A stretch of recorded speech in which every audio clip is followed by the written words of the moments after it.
지난번에 제가 그 남전도회 헌신 예배를 드릴 때 여호수아의 말씀을 가지고 말씀을 드렸었습니다. 창세기부터 시작해서 각 성경에서 가장 중요하다고 핵심이 되는 우리 구절들을 가지고 말씀을 함께 나누었었습니다. 여러분 여호수아를 기억하시나요? 여호수아가 그 말년에 이제 백성들에게 이렇게 얘기하죠. 너희는 선택해라. 나와 내 집은 오직 여호와만 섬기겠다. 그렇게 말합니다. 그럴 때 이스라엘 백성들이 모두 어떻게 대답하죠? 아멘, 우리도 그렇게 하겠습니다. 우리도 그렇게 여호와만 섬기겠습니다 라고 함께 약속합니다. 여러분 그런데 사사기에 들어오면은요, 이스라엘의 그런 약속은 도대체 볼 수가 없습니다. 사사기는요 참 특이한 책입니다. 사사기에서 보면은요, 이스라엘 백성들은요 하나님이 아닌 우상을 여전히 섬깁니다. 그리고 하나님에게 반하는 그런 죄악의 모습들을 보이며 살아갑니다. 그래서 그들이 그렇게 하나님 앞에 죄로 가운데 살아가니까 하나님이 이방 민족을 통해서 치시죠. 그래서 이방의 압제 가운데서 또 살아갑니다. 그러면 이스라엘 백성들이 부르짖죠. 하나님 도와주세요. 그러면 하나님이 사사를 보내셔서 그들을 그 이방의 압제로부터 구원해 내십니다. 그러면 다시 평안이 이어집니다. 자, 그러면 좋은데 그 평안함 가운데서 또다시 옛날 버릇이 나오죠. 우상을 섬기고 죄악 가운데 거하고, 그래서 하나님 앞에 그렇게 살다 보니 또 하나님이 이방 민족을 통해서 그렇게 심판하시면 이방의 압제 가운데서 그렇게 살다가 하나님 용서하여 주세요. 우리를 도와주세요. 그러면 하나님이 사사를 보내시고, 그러면 하나님이 사사를 보내셔서 구원하시면 이스라엘 백성들은 다시 평안함을 누리고, 여러분 이게요 7번이나 반복이 됩니다. 참으로 우리가 사사기를 읽다 보면 참 마음이 아프고 참으로 마음이 쓰리고 왜 이렇게 살아갈까 하는 생각도 듭니다. 그래서 사사기의 그 긴 이야기의 결론은요 이렇습니다. 그때에 이스라엘의 왕이 없으므로 사람이 각기 자기 소견에 옳은 대로 행하였더라. 여러분 이 한 문장은요 단순한 역사적인 평가가 아닙니다. 이것은 인간의 상태를 향해서 내려진 바로 영적인 진단서였습니다. 사사기의 저자는요, 이 본서의 기록을 마감하면서 사사시대에 발생한 그 타락과 혼란의 이유를 외형적으로는 강력한 통치력을 가진 왕의 부재에서 찾고 있었지만, 보다 근본적으로는 하나님의 다스림에, 그들이 그 하나님의 다스림을 인정하지 않고 그 하나님의 다스림에 순종하지 못하는 그러한 현실에서 찾고 있었습니다. 절대 진리이신 하나님의 다스리심을 거부하는 시대는 인간의 상대적인 가치가 판단의 기준이 되어서 타락과 혼란이 발생하고 비극적인 역사가 전개될 수밖에 없다라는 이 사실을 사사기 저자는 결론적으로 제시하고 있는 것입니다. 그런데 여러분 놀라운 것은 이 말씀이 성경 속 이야기만이 아니라 지금 우리가 살고 있는 이 시대를 그대로 설명하고 있다는 사실입니다. 오늘 우리는 절대적인 기준을 싫어하는 시대에 살고 있습니다. 각자의 삶은 각자의 것, 정답은 없다, 나에게 맞으면 그것이 옳다. 이런 말들이 참 자연스럽게 받아들여집니다. 사람들은 더 이상 하나님을 기준으로 삼지 않습니다. 말씀을 기준으로도 삼지 않습니다. 대신 자기의 생각, 자기의 감정, 자기의 경험을 기준으로 삼습니다. 그리고 그것을 자유라고 부릅니다. 그러나 성경은 말합니다. 그것은 자유가 아니라 방향을 잃은 상태다라고 말이죠. 자유롭게 보이지만 실제로는 길을 잃은 상태, 선택이 많은 것 같지만 실제로는 기준이 없는 상태, 그리고 결국은 그 끝은 혼란과 파괴로 이어진다고 사사기는 오늘 우리에게 분명히 경고합니다. 자, 그럼 여러분 한번 생각해 볼까요? 이스라엘의 왕이 없으므로, 여러분 정말 이스라엘의 왕이 없었습니까? 아니죠.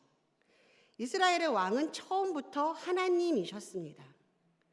출애굽 때부터 하나님은 그들의 왕이셨고 광야에서도 하나님이 그들을 인도하셨고 율법과 성막과 제사장 제도를 통해서 이스라엘은 분명히 하나님을 중심으로 살아야 하는 백성이었습니다. 그런데 성경은 왜 왕이 없다 그렇게 말할까요? 이것은 사실이 아니라 바로 상태를 말하는 것입니다. 하나님이 왕이신데 그들이 하나님을 왕으로 인정하지 않았다는 뜻입니다. 즉, 다시 말해서 하나님을 보좌에서 끌어내리고 그 자리에 자기 자신을 앉힌 상태입니다. 그래서 저자는 이렇게 말합니다. 각기 자기 소견에 옳은 대로 행하였다. 여러분, 하나님이 통치하지 않는 자리에 반드시 돌아오는 것은 하나입니다. 바로 나입니다. 내 생각, 내 판단, 내 경험, 내 감정, 이것이 왕이 되는 순간 인생은 반드시 무너지기 시작합니다. 우리 사사기 속 성경의 사사기 속 인물인 우리 기드온을 생각할 때 보통 영화의 한 장면처럼 아주 멋진 모습만을 떠올리곤 합니다.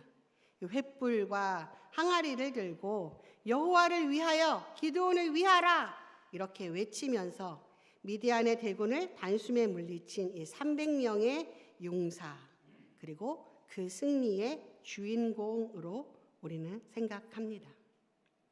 우리는 그가 엄청난 믿음을 가졌고 하나님께 전적으로 순종해서 큰 복을 받은 성공한 인생이라고 믿어 의심치 않습니다.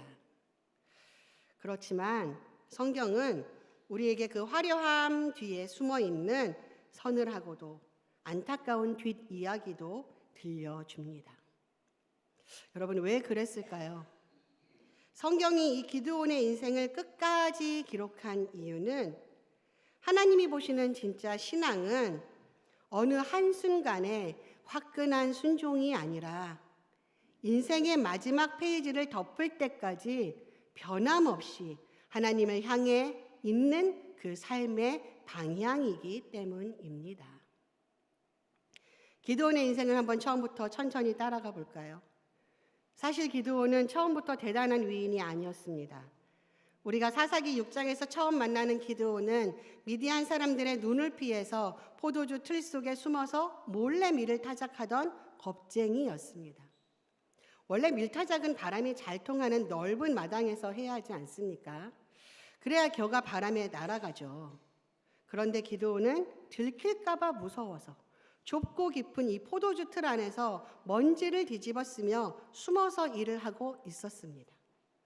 그는 두려움에 짓눌려 살던 우리와 다를 바 없는 아주 평범하고 나약한 사람이었습니다.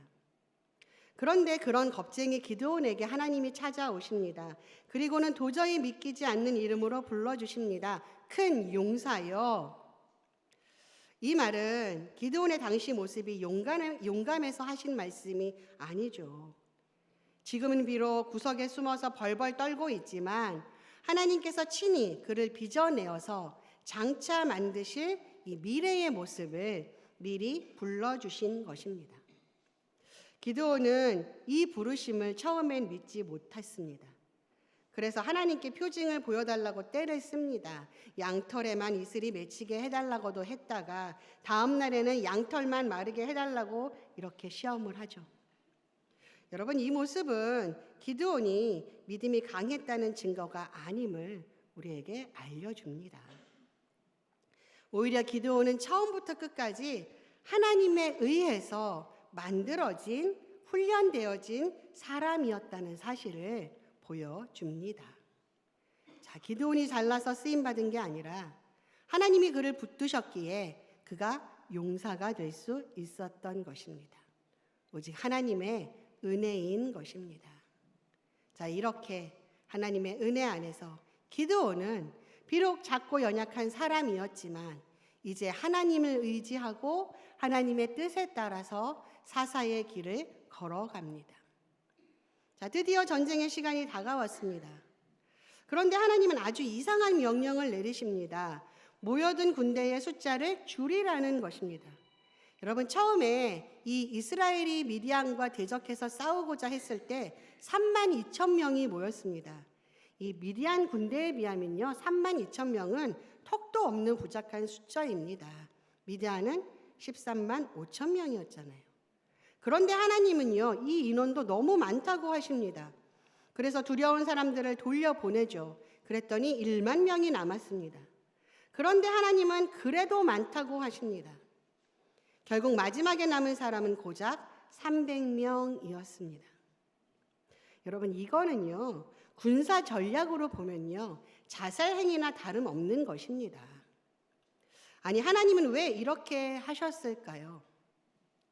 그것은 아직까지도 기드온의 마음속에 남아있던 내 의지와 인간적인 계산을 완전히 잘라내기 위해서였습니다.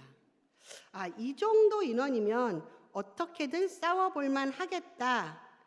여러분, 이 마음이 조금이라도 있으면요, 전쟁에서 승리한 다음에 기드온도 그렇고 이스라엘도 그렇고 분명히 우리가 잘해서 이겼다, 그렇게 교만할 것입니다. 자, 여러분, 그러면 이렇게 남은 이 300명은 최정예 붕대입니까? 아니죠. 여러분, 이들은요, 오직 하나님만 의지하지 않으면 당장 죽을 수밖에 없는 상태의 사람들이었습니다. 자, 그런데요, 기드온이 자기 소견을 따르지 않고요, 이 하나님의 모든 명령에 그대로 순종합니다.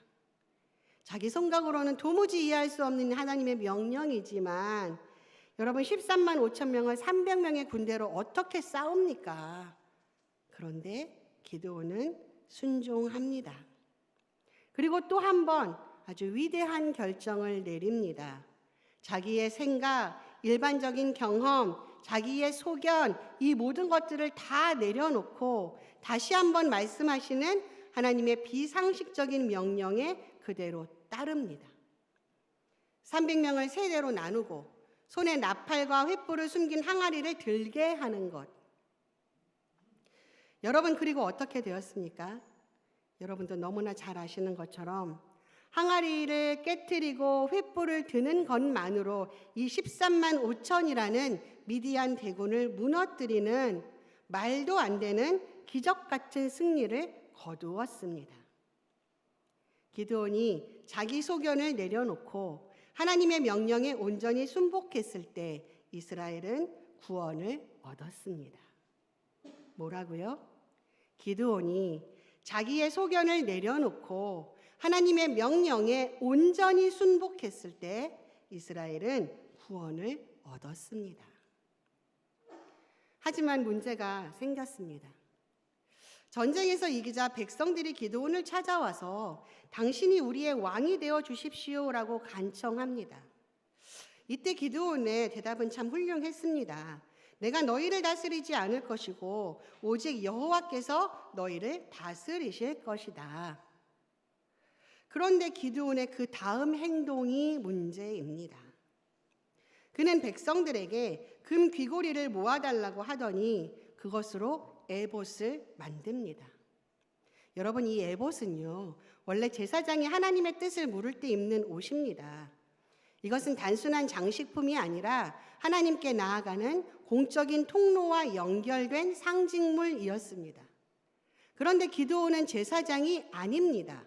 그는 사사였지 제사장이 아니었습니다. 게다가 당시 이스라엘은 하나님이 정하신 예배 장소가 있었습니다. 성막이 있었고 제사장 제도가 있었습니다. 그런데 기드온은 자기 동네 오브라에 이 에봇을 둡니다.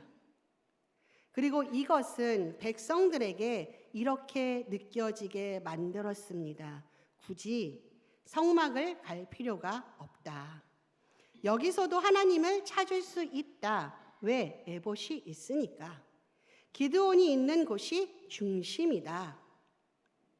여러분, 기드온의 이 행동은 하나님께 나아가는 길을 하나님이 정하신 방식이 아니라 자기 방식으로 만들어낸 것입니다. 기드온은요, 아마도 이렇게 생각했을 것입니다. 이건 하나님을 위한 거야.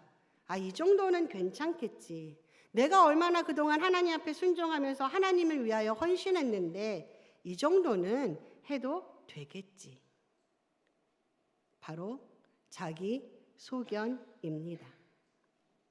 하나님의 뜻을 찾고 그 뜻을 따르던 자가 다시 자기 소견으로 돌아왔습니다.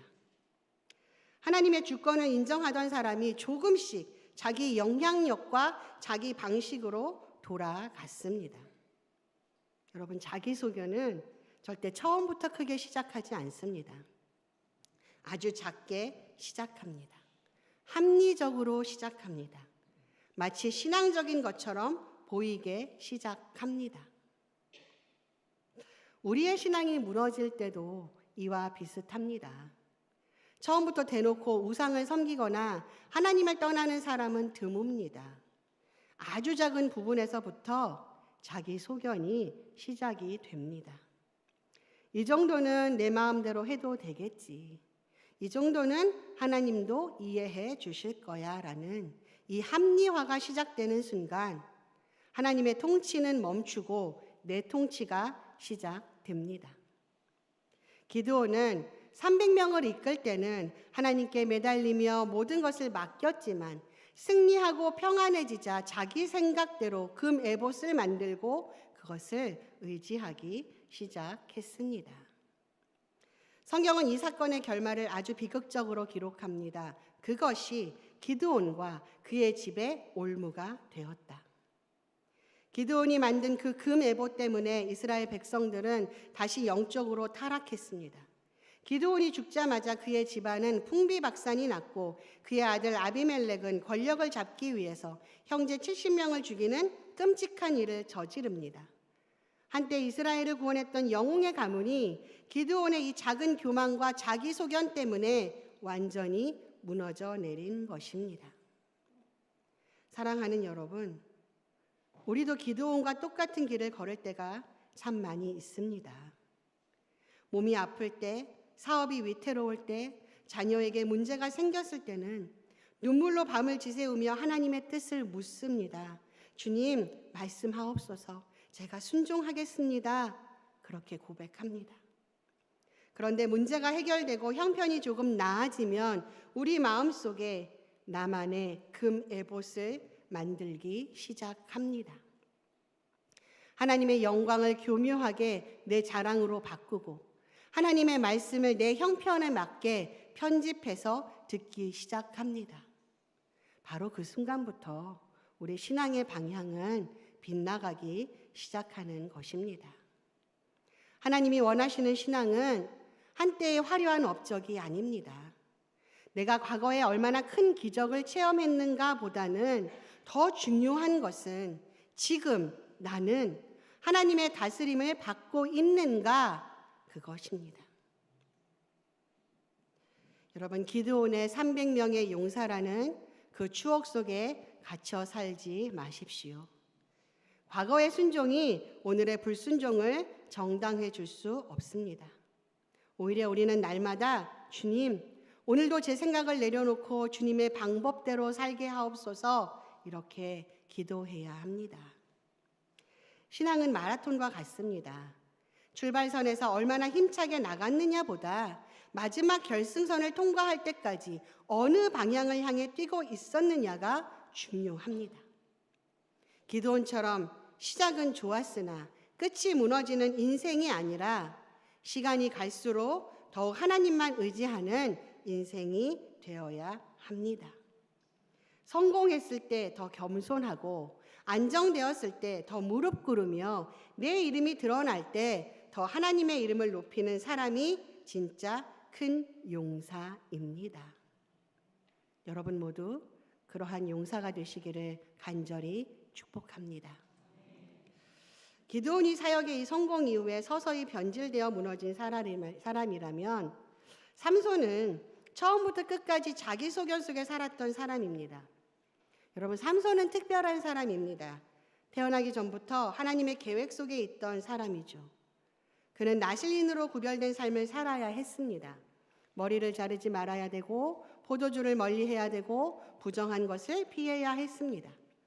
이것은 단순한 규칙이 아니라 하나님께 속한 자의 삶의 표시였습니다. 하지만 여러분, 삼손의 삶은 하나님의 기대와는 정반대로 흘러갑니다. 삼손의 생애를 관통하는 핵심 문장은 내 눈에 좋사오니 였습니다. 그는 이방 여인을 아내로 맞이하려 할 때도, 나시린의 규례를 어길 때도 늘 자신의 눈이 이끄는 대로, 즉 자기 소견에 따라 움직였습니다. 하나님의 말씀이 인생의 내비게이션이 되어야 하는데 삼손은 자신의 시각과 욕망을 기준 삼아서 핸들을 꺾었습니다. 여러분, 눈은 늘 화려한 외형만을 보고 당장의 순간만을 보며 결국 타오르는 욕망을 따라가게 마련입니다. 그래서 인생의 기준이 내 눈이 되는 순간 그 삶은 보이지 않는 곳에서부터 서서히 무너지기 시작합니다. 삼손은 블레셋 여인과 결혼을 고집을 했고 또 사자의 시체에서 나온 꿀을 떠먹으면서 이 부정한 것을 손에 댔습니다. 나시린으로서 지켜야 할 이 최소한의 자존심마저도 내팽겨 친 채 잔치를 벌이며 방탕하게 살았습니다. 그런데 여러분, 정말 무서운 것이 무엇인지 아십니까?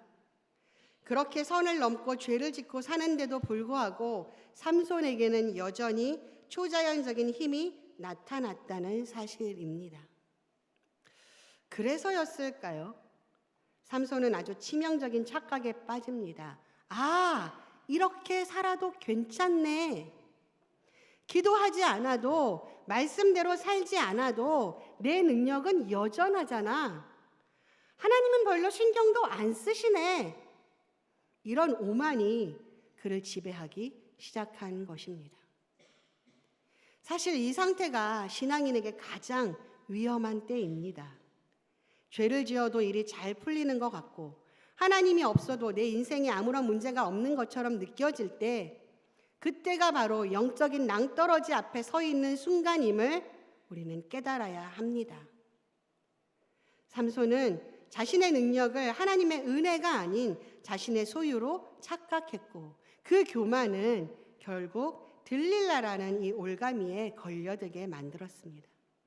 그리고 이 들릴라의 끈질긴 유혹 앞에서 삼손은 자신의 정체성을 조금씩 팔아 넘깁니다.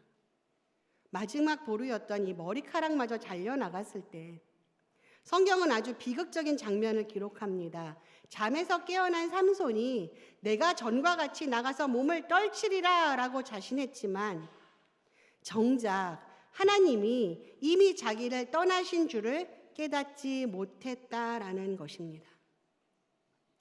여러분, 삼손 인생의 진짜 비극은 힘을 잃은 것이나 눈이 뽑힌 것이 아닙니다. 하나님이 떠나셨는데 정작 본인은 그 사실조차 모르고 있었다는 것입니다. 그리고 그것은 그가 이미 오래전부터 하나님 없이 사는 삶에 너무나 익숙해져 있었음을 의미합니다. 이미 영적 감각이 완전히 마비되어 있었기에 하나님의 부재가 조금도 불편하지 않았던 것입니다.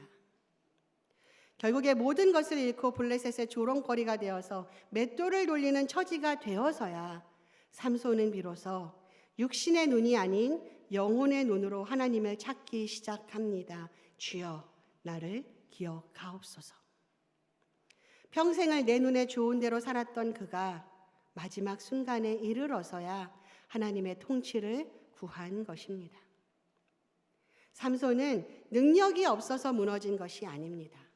은사가 없어서 무너진 것이 아닙니다. 하나님의 통치가 없어서 무너진 것입니다. 그리고 여러분, 우리도 마찬가지입니다. 능력이 문제가 아닙니다. 환경이 문제가 아닙니다. 누가 내 인생을 다스리고 있는가? 누가 내 삶의 주인인가?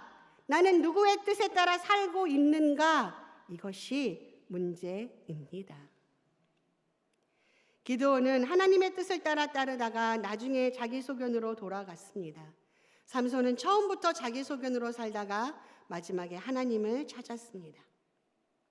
두 사람의 인생은 다르지만 결론은 같습니다. 자기 소견은 결국 무너진다라는 것입니다. 앞에서 말씀드린 것처럼 우리는 노골적으로 하나님을 버리지는 않습니다. 대놓고 신앙을 부정하지도 않습니다. 예배도 드리고 기도도 하고 말씀도 듣습니다. 그런데 문제는 중요한 결정의 순간마다 하나님의 뜻보다 내 계산이 앞설 때가 많다는 것입니다. 어려운 문제들이 발생할 때마다 하나님께 맡기는 것이 아니라 내가 어떻게 해보려고 발버둥 친다는 것입니다. 겉으로는 하나님을 믿는다 말하지만 실제 삶의 운전대는 내가 잡고 있는 것입니다. 어떤 사람은 물질 문제 앞에서 하나님의 뜻보다 세상의 방식을 먼저 붙듭니다. 정직하면 손해볼 것 같고 바르게 살면 뒤처질 것 같아서 타협합니다. 주의를 지키는 문제, 11조와 구제의 문제, 사업의 정직함의 문제, 그 앞에서 말씀보다 현실의 논리를 더 크게 듣습니다. 요즘 세상에 그렇게 살 수 있나? 그렇게 말합니다. 그러나 여러분, 성도는 세상이 가능하다고 말하는 길이 아니라 하나님이 기뻐하시는 길을 선택하는 사람입니다. 또 어떤 사람은 관계의 문제 앞에서 자기 감정을 기준으로 삽니다. 용서하라는 말씀보다 서운한 감정이 더 크게 느껴지고 화해하라는 주님의 명령보다 자존심이 더 중요하게 여겨집니다. 그래서 오래 미워하고 쉽게 끊어버리고 마음의 문을 닫아버립니다. 그러나 여러분, 감정은 순간적일 수 있어도 하나님의 말씀은 영원합니다. 감정이 나를 이끌게 두면 결국 상처가 깊어지지만 우리가 말씀에 순종하면 회복의 길이 열립니다. 또 어떤 사람은 미래를 결정할 때 기도보다 조급함으로 움직입니다. 하나님께 묻기보다 빨리 결과를 내고 싶어 합니다. 기다림은 답답하고 순종은 느리게 느껴집니다. 그래서 내 뜻대로 밀어붙입니다. 그러나 여러분, 빠르게 가는 길이 반드시 바른 길은 아닙니다. 늦어 보여도 하나님과 함께 가는 길이 가장 안전한 길입니다. 사랑하는 성도 여러분, 자기 소견대로 사는 삶은 처음에는 편해 보입니다. 내가 결정하니 자유로워 보이고 내가 기준이니 마음도 쉬워 보입니다. 그러나 시간이 지나면 반드시 흔들립니다. 기준이 나 자신에게 있기 때문이죠. 여러분, 내 마음은 늘 변하고 내 판단은 자주 틀리고 내 경험은 너무 제한적입니다. 변하는 내가 기준이 되면 인생 전체가 흔들릴 수밖에 없습니다. 반대로 하나님을 기준으로 사는 삶은 때로 불편해 보입니다. 참아야 할 때도 있고 손해보는 것처럼 보일 때도 있고 기다려야 할 때도 있습니다. 그러나 여러분, 그 길에는 흔들리지 않는 평안이 있습니다. 내 인생의 무거운 짐을 내가 짊어지지 않아도 되는 것입니다. 그 길은 온전하고 가장 선합니다. 왜냐하면 완전하신 하나님이 기준이 되시기 때문입니다. 세상이 흔들려도 말씀은 흔들리지 않고 환경이 변해도 하나님의 뜻은 무너지지 않습니다. 그러므로 오늘 우리는 다시 결단해야 합니다. 내 기분이 아니라 말씀을 따르겠습니다. 내 계산이 아니라 주님의 뜻을 구하겠습니다. 사람들이 다 그렇게 산다 해도 나는 하나님의 백성답게 살겠습니다. 손해를 보더라도 정직하겠습니다. 이해되지 않아도 순종하겠습니다. 당장은 느려 보여도 주님과 함께 걷겠습니다. 말로는 주님을 믿는다 말하는 자가 아니라 진정 내 소견이 아닌 하나님의 뜻대로 평생을 살겠습니다. 특별히 여러분, 가정 안에서 이 결단이 더욱더 필요합니다. 부모가 자기 소견대로 살면은요, 자녀도 기준 없이 자랍니다. 그러나 부모가 말씀 앞에 무릎 꿇는 모습을 보이면 자녀는 하나님을 배우게 됩니다. 부부가 자기 감정대로 싸우면 가정은 무너지지만 부부가 말씀으로 서로를 대하면 가정은 다시 세워집니다. 가정의 중심에 누가 앉아 있느냐가 그 가정의 미래를 결정합니다. 교회도 마찬가지입니다. 사람의 취향, 감정, 의견만 앞세우면 공동체는 쉽게 갈라집니다. 그러나 주님의 뜻을 먼저 구하면 하나됨이 일어납니다. 내 생각은 이렇지만 주님의 뜻이 무엇입니까? 라고 묻는 사람이 많아질수록 교회는 건강해집니다. 이제 말씀을 정리합니다. 사랑하는 성도 여러분, 사사기의 시대는 끝났지만 사사기적인 이 마음은 아직 끝나지 않았습니다. 내가 옳다, 내 방식이 맞다, 내 느낌대로 살겠다. 이 마음이 살아있는 한 혼란은 계속될 것입니다. 그러나 한 사람이 하나님을 왕으로 모시기 시작하면 변화는 거기서부터 시작됩니다. 한 가정이 하나님을 중심에 모시면 그 집은 달라집니다. 한 교회가 말씀을 기준으로 세워지면 공동체는 온전하게 세워집니다. 이제 다시 여러분의 삶에 하나님을 왕으로 삼기를 바랍니다. 내 기준을 내려놓고 하나님의 주권이 회복되기를 바랍니다.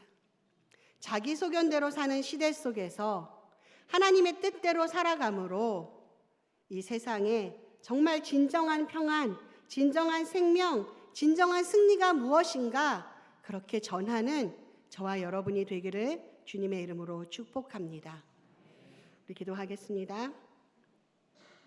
우리의 삶을 주관하시는 하나님 아버지, 오늘 사사기의 말씀을 통하여 우리 자신을 돌아보게 하시니 감사합니다. 우리 안에도 기드온처럼 주님의 은혜를 잊고 자기 생각을 앞세우는 모습이 있었음을 고백합니다. 삼손처럼 말씀보다 늘 감정과 욕망을 따라 살았던 모습도 있었음을 고백합니다. 하나님, 우리를 불쌍히 여겨 주시옵소서. 이 시간 우리의 교만을 내려놓게 하시고 자기 소견을 붙들던 그 손을 놓게 하시며 다시 하나님의 말씀 앞에 겸손히 서게 하여 주시옵소서. 오직 하나님만이 내 삶의 왕이 되어 주시고 하나님만이 나를 다스려 주시고 하나님만이 인도하여 주시옵소서. 하나님, 우리 가정을 하나님께 맡겨드립니다. 가정의 왕이 사람이 아니라 오직 하나님이 되게 하시고 부모와 자녀가 함께 말씀 위에 서게 하여 주시옵소서. 하나님, 우리의 일터와 생업도 하나님께 맡깁니다. 세상의 방법보다 하나님의 공의와 정직을 붙들게 하시고 어떤 상황 속에서도 믿음을 잃지 않게 내 소견이 아닌 하나님의 뜻을 붙들게 하여 주시옵소서. 하나님, 우리 교회를 하나님께 맡깁니다. 사람의 생각과 감정이 앞서는 공동체가 아니라 오직 하나님의 뜻을 구하며 성령의 인도하심을 따라가는 그런 교회가 되게 인도하여 주시옵소서. 그래서 이 시대가 혼란하고 어두울수록 우리 원주중앙교회가 진리의 등불을 밝히게 하여 주시옵소서. 예수님의 이름으로 기도드립니다. 아멘. 우리 다 같이 일어나셔서 찬양하겠습니다. 우리 옆에 분 같이 바라보시면서 세상에 하나님의 뜻을 살아내기로 그렇게 결단하는 용사들을 향하여 함께 축복하며 찬양하겠습니다. 너의 가는 길에 주의 평강이 있으리 평강의 왕 함께 가시니 너의 걸음 걸음 주 인도하시리 주의 강한 손 너를 이끄시리 너의 가는 길에 주의 축복 있으리 영광의 주 함께 가시리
기도하겠습니다.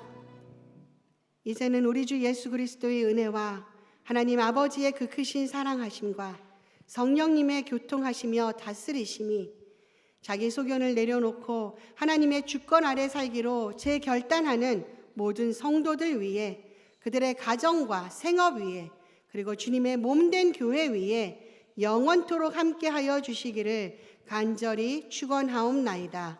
아멘.